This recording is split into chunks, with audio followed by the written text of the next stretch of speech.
Binge the full week of The Ray Taylor Show ad-free over at inspireddisorder.com/plus. This is The Ray Taylor Show.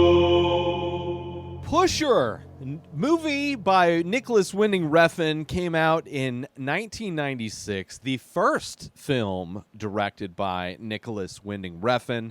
To later do not only one more Pusher movie, but two. There's a trilogy, which I will be going through every the next 2 weeks. I will be talking about.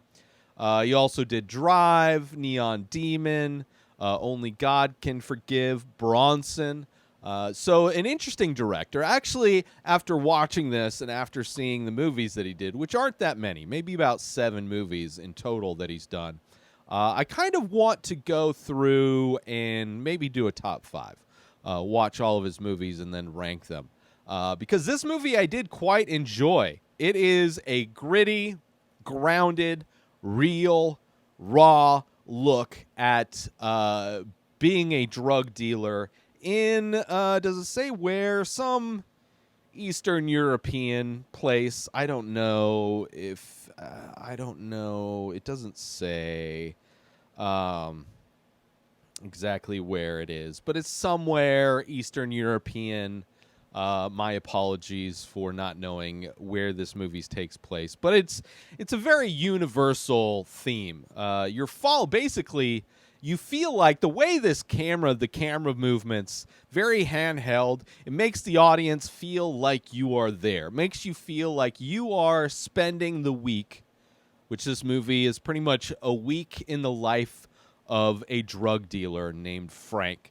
It makes you feel the way this movie is shot like you are along for the ride, along for this desperate, stressful ride that is being a criminal. And it's good. It's really good. I mean, it has those feelings. If you ever seen the movie Narc, has very similar type of a feel to that. Maybe not as much shaky cam, but it's definitely like very much handheld. But great camera work, great performances from these actors. You have people that are pretty unknown aside from Mads Mikkelsen plays one of the degenerate drug dealers. He's not the main character, but I would assume has more to do in the following movies. This is focusing mainly on our man Frank, who is played by Kim Bodnia. And, it's following them throughout the week. Following him, I mean, they're buddies, so you see a lot of Mads Mikkelsen's character. But you're seeing just kind of them being degenerates in this town, in this city, where they sell drugs. They're in the universe of other degenerates and other illegal activities like prostitution and all of those things. So it's very much a different part of society that, there's a lot of movies about, definitely.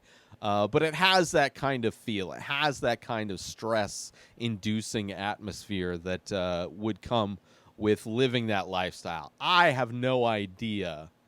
I am not good at handling stress, and I live a pretty squeaky clean life. I can't imagine how people exist. Obviously, they do a lot of drugs. I mean, that has to be the only way you can really cope with living that type of a lifestyle. But it's watching this movie is just like, it's a bummer because it is a downward spiral movie. I mean, this guy Frank, there's a scene where he's going to sell drugs to somebody that he met in prison once. So he has like somewhat of a bond because when you're a criminal, you can't trust anybody. This movie, you can't trust anybody, which is hard. It's hard if you're a businessman who can't trust anybody.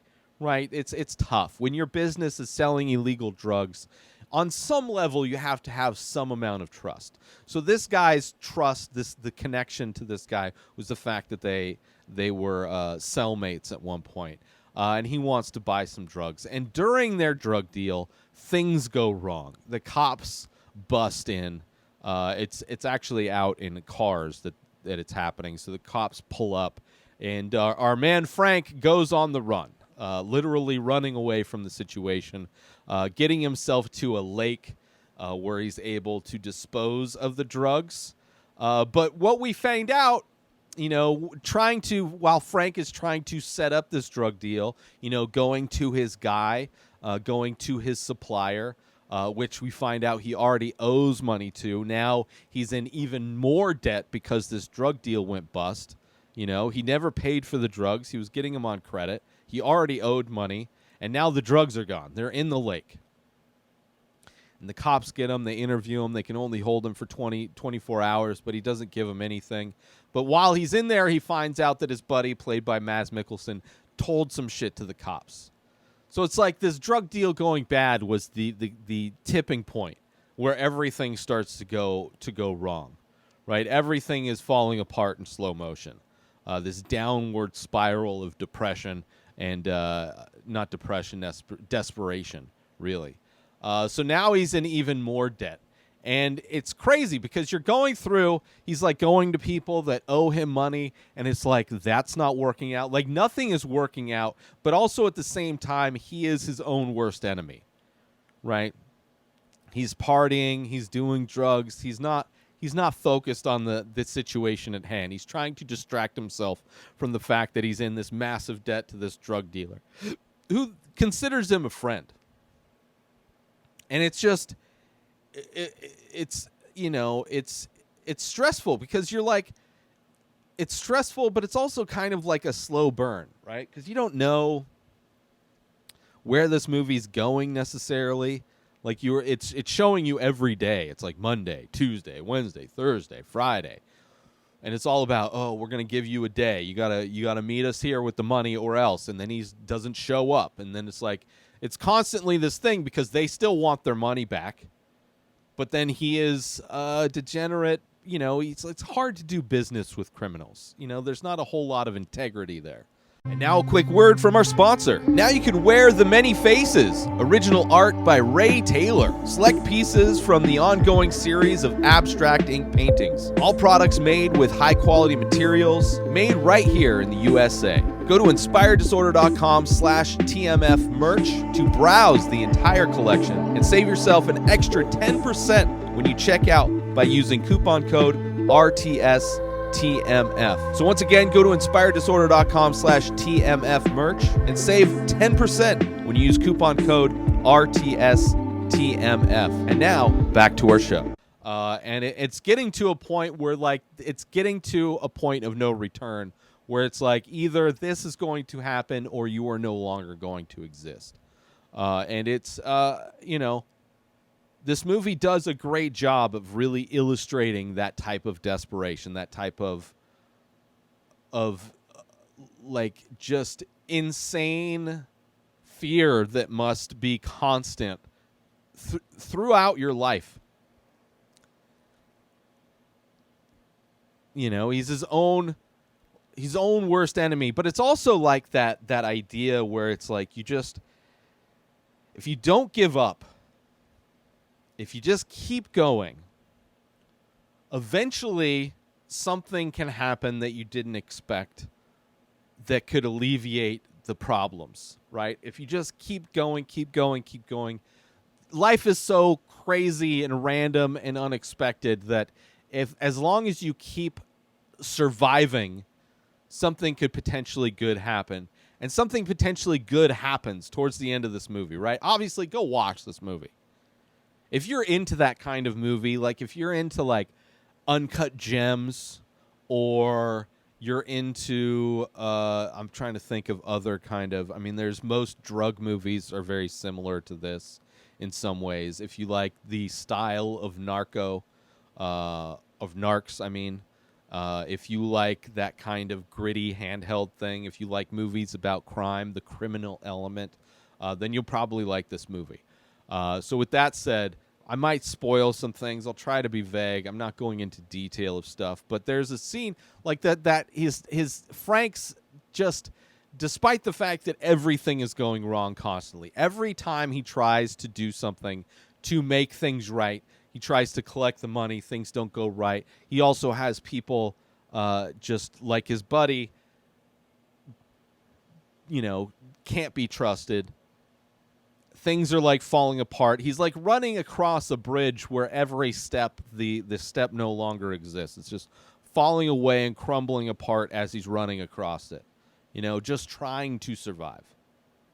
And there's this moment at the end of this movie, towards the end of this movie, where it's like, because of all the chaos that's happened, because of his actions, because he's trying to survive, he's trying to, and he's like a fuck up, but he's still trying to survive. Because of all the chaos that he's rustled up, these drug dealers are willing to make a deal, right? Just to get the heat off. Because of everything that's going on, like, just to get the heat off, they're going to bargain with him. They're going to allow him to just bring in whatever he can get, and then we'll call it even, because they don't want to deal with the heat. They don't want to deal with the mess and the chaos anymore. And even in that moment, right, it's this moment where he thinks it's over, right? He thinks it's over. He escaped for what might be the last time. He escaped death one last time, and he's like on the run, and he's got this, prostitute girl that he's kind of got a thing for or whatever. And they're going to run away to Spain. But before, they need to get some money before they go to Spain. And while he's he's selling some drugs to get some last minute money, he gets this call, and the call's like, hey, we'll squash this thing if you bring in what we have, right? So it's like he's almost leaving, completely gone to disappear, and it's like, oh, nope, here's one last chance for you. Here's one last chance to try and make things right, to kind of put things back to normal. And he's like, oh, it's like, yes. And you kind of sympathize, because you've been on this crazy journey with this guy, even though he's a fuck up. When he's given that opportunity to like fix things, to make things right, you're like, oh, this is how he's going to get out of it. This is crazy. He's actually going to get out of this situation. He tells the girl, hey, plans have changed. We're actually not going to Spain. Right? He's on the phone trying to figure out what the next steps are. She grabs the money, right? This money, he's supposed to bring whatever money he's got, and they're going to squash it. She takes the money out of his pocket and bolts. And it's this scene where it's like, as the audience, you're like, you're happy for some reason, because this movie's so good, right? It makes you care about no likable character to be found whatsoever in this, but for whatever reason, because we spent time with this guy, and because we've seen just things fall apart, where he's tried to do the right thing, quote unquote the right thing, and trying to pay off this guy, and it's just things keep falling apart around him, because hello, we're in the criminal world. Like, you kind of feel bad for this guy, and you kind of feel sympathy for him. So when he gets this opportunity to make things right, you're like, yes. But then he gets the money stolen. And it's just one more example in an endless list of examples of why you can't trust anybody. Because she takes the money out of his pocket and bolts. And it's this crazy scene, because it's like the first moment of like kind of action, like the adrenaline level. It's like, it's been stressful this whole time. It's very like subdued, kind of stressful situation. And now it's like his one last opportunity to make things right is literally running away from him, and somebody that he thought he trusted, the only person that he could trust to run away with. And she took his money and she bolts. She gets in a cab and she leaves. And then you're just sitting there in the street with Frank. And it's like just one more time where the universe is shitting on Frank. He had this one last opportunity, and it didn't work out. And it's just like this great scene, this great moment in this movie where it's like you realize that it doesn't matter. Like, none of this stuff matters. That it was our fault for ever having sympathy for Frank, because we should have known better as the audience that it's like, this is not going to work out good. That there is no light at the end of the tunnel. That even though he had the idea that he was given this second chance, that while he's in the street, it's all gone. Like, it just slipped right away, slipped right through his fingers, literally slipped right out of his pocket in an instant. And what was a hopeful moment is now the same as it's always been. Join Inspired Disorder Plus today. Head on over to inspireddisorder.com/plus to join. Membership includes members-only discounts and deals. You get access to the Ray Taylor Show completely ad-free, as well as bonus episodes. You get access to the complete live painting archive. You also get access to every single podcast ever produced by Inspired Disorder, hosted by Ray Taylor.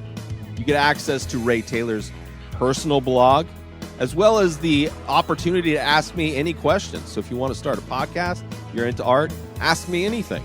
And so many more things are being added every day to Inspired Disorder Plus. So sign up today, become a member, head on over to inspireddisorder.com/plus and become an Inspired Disorder Plus member today. And he's just in the street, and we see cut to the gangster guys that he owes the money to, them rolling out the plastic wrap on the floor, like clearly prepping the place where he was supposed to show up and pay the money, prepping that place for a hit to go down. And then you also see this other situation where a guy's getting in a car, given like a shotgun, that like, oh, somebody put a hit out on him. That it's like, even if he had gotten away with it, even if she hadn't stolen that money and he went to go pay off his debts with the only money that he had, it wouldn't have mattered. Like all of that, it didn't matter at all. Because in the end, it was a lose-lose. They were just trying to get whatever they could before he bounced, because they knew he would bounce. They knew he was dead weight to them.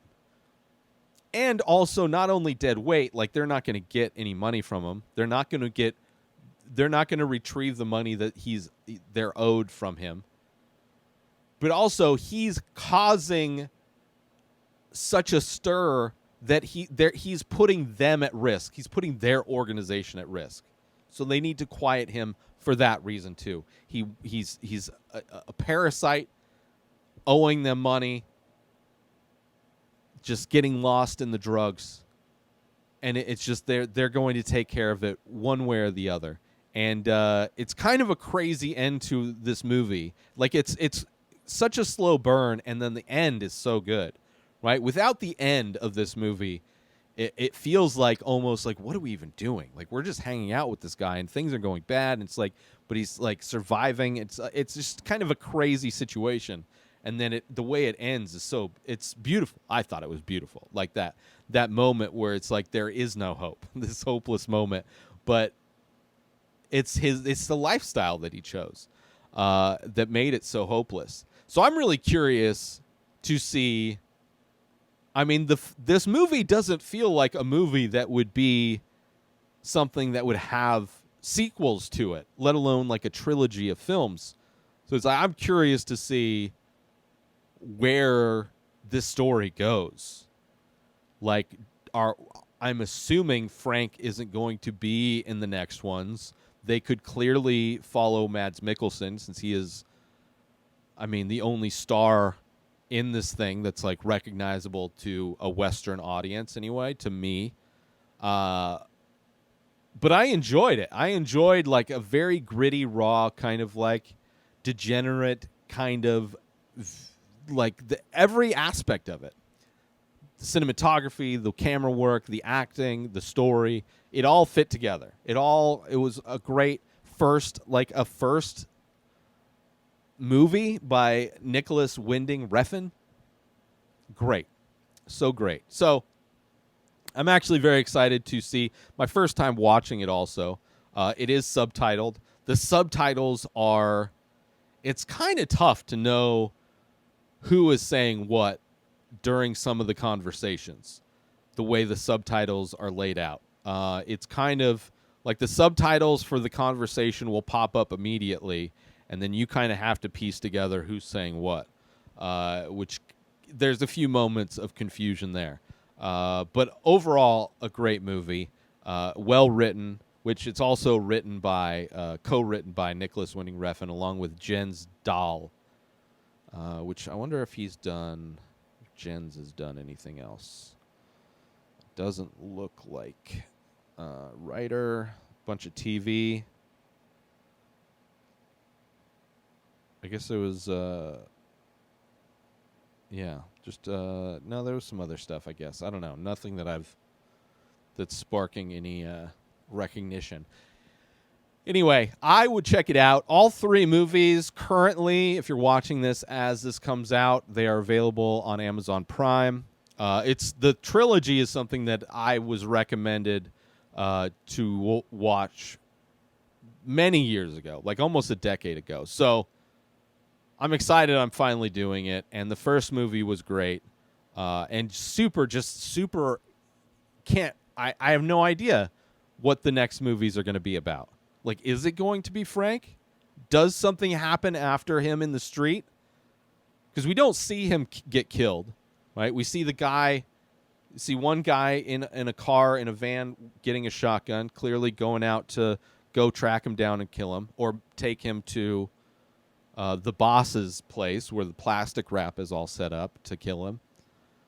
So we don't know. We don't know. I don't know. And I'm excited to see what happens next. So I would highly recommend checking it out. It's called Pusher. Currently on Amazon Prime, but check it out where it is. Go to the Just Watch app. Type it in. It's worth it. It's a good one. So yeah, I'm excited to see what happens next. New episodes of The Ray Taylor Show come out every single day. Subscribe on YouTube and everywhere our podcasts are found. Binge the full week over at inspireddisorder.com/plus. Buy Ray Taylor Show merch over at inspireddisorder.com. And follow the show on Instagram at Ray Taylor Show. Have a wonderful day, everybody. Peace out! Today is the day where you wake up and you realize that everything that you've been dreaming about, everything that you've been wanting, every goal and wish and hope that you've ever had can become real. Dreams can come true. What you manifest in your mind, you can bring to reality.